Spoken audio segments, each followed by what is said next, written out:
Next, we add spokes.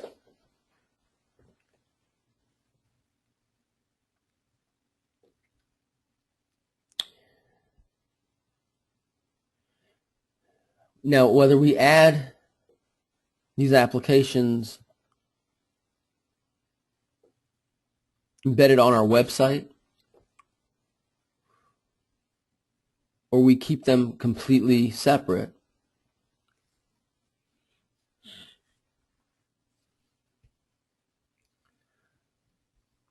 they all come back to our website at the end of the day.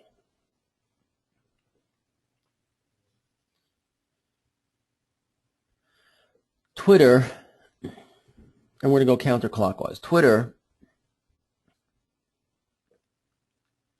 is where we post short updates.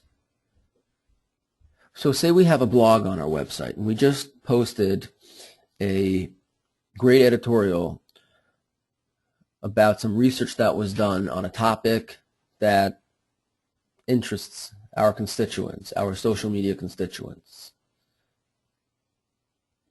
We'll post an update on Twitter with a little link to our website or with a little link to that page or to that editorial, and that'll be sent to all the followers that we have on Twitter.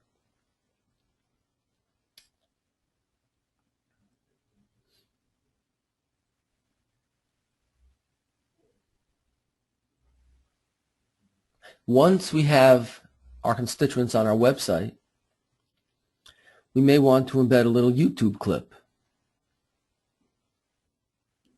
where people can see in real time some of the events that are happening at our agency. Or we may want to post some pictures using Flickr, where people can click on the link within our website and see all our albums in Flickr.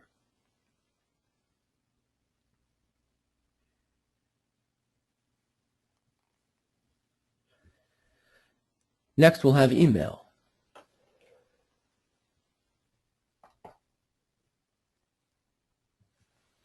We'll have the option on our website of people to contact us via email.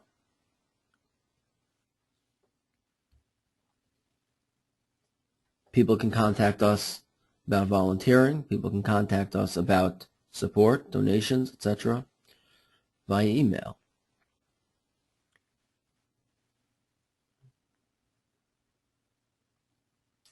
Next, we'll have a special event. For example, the Red Cross National Volunteer Week event. We'll post updates about that on our website.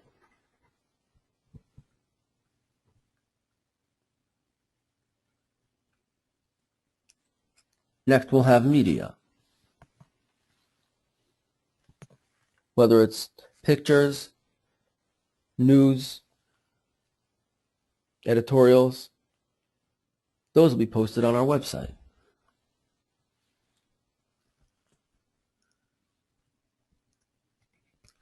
And finally, we have Facebook.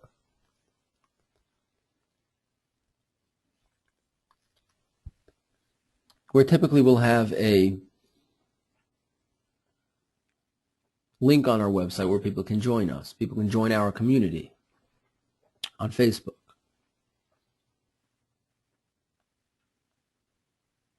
But it all starts with the website. So again, the website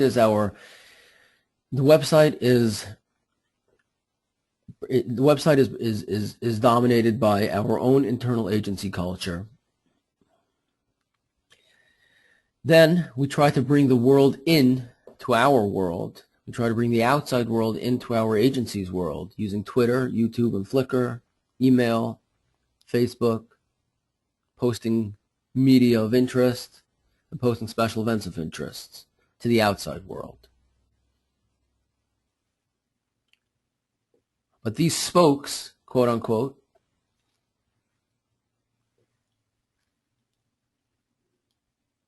are primarily dominated by the external culture, by the culture of those within our community.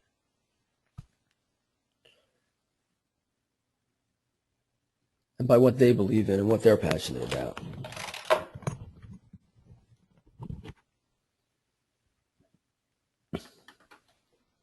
We need to produce content. We need to find content. We need to add value. And we need to be goal and mission sensitive.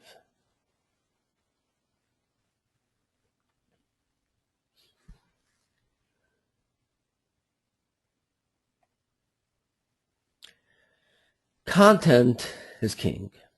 Okay? Content is the critical element. Because narratives enable relationships.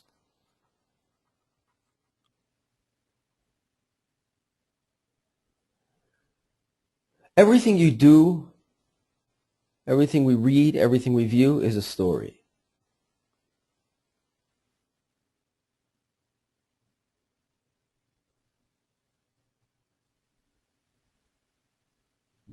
We need to make use of all media available, whether it's words, whether it's pictures, sounds, video clips.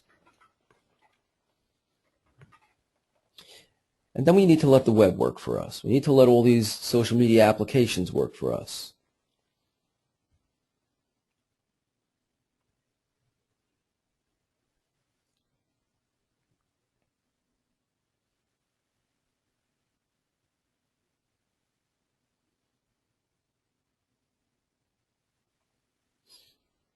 Now the content toolkit is very simple. We just need a camera, a video camera. We need to be there.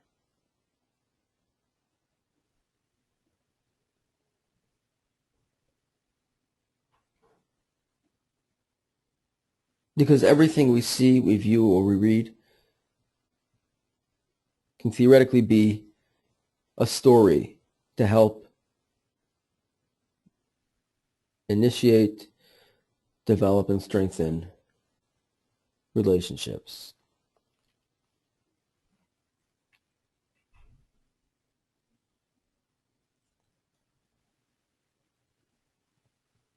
And then we need staff,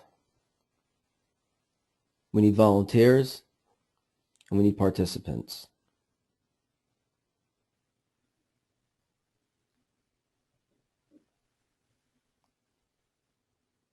Staff is on the front of getting the message out to the constituents. Volunteers can be on two fronts, either getting the message out to constituents or running the event. And participants can be either participants at the event or participants within our social media world, within our social media network.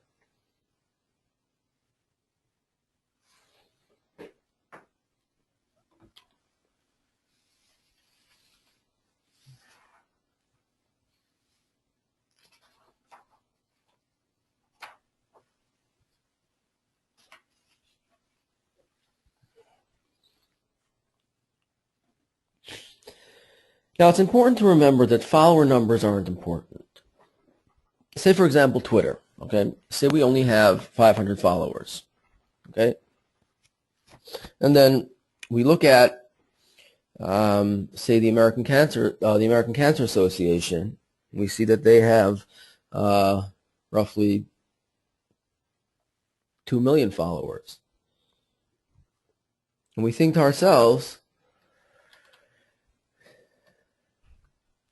are we being successful within our social media efforts? The answer is that follower numbers are not that important. We need to remember the 80-20 rule, that 80% of the outcome comes from 20% of the input. So what happens is like this. Although a larger network is generally better, a targeted network is best.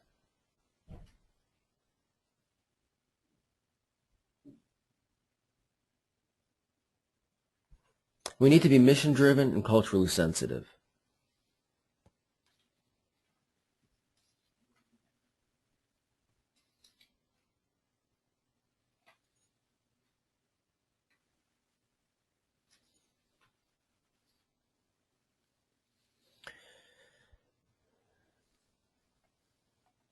Now let's take a look at the American Red Cross social media program.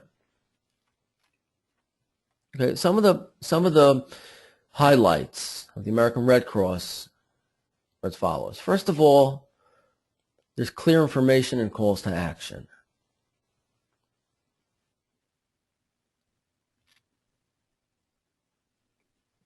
Next, they have great storytelling.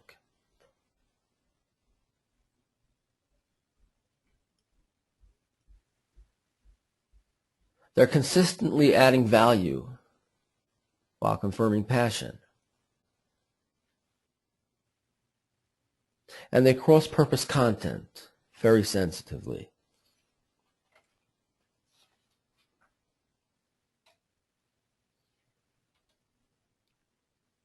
These are some of the highlights of what make the Red Cross's social media effort so successful. Again, there's clear information, calls to action,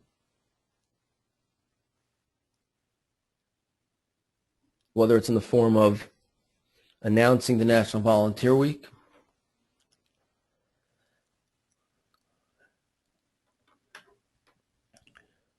good storytelling, letting everybody know what the Red Cross is doing in Haiti,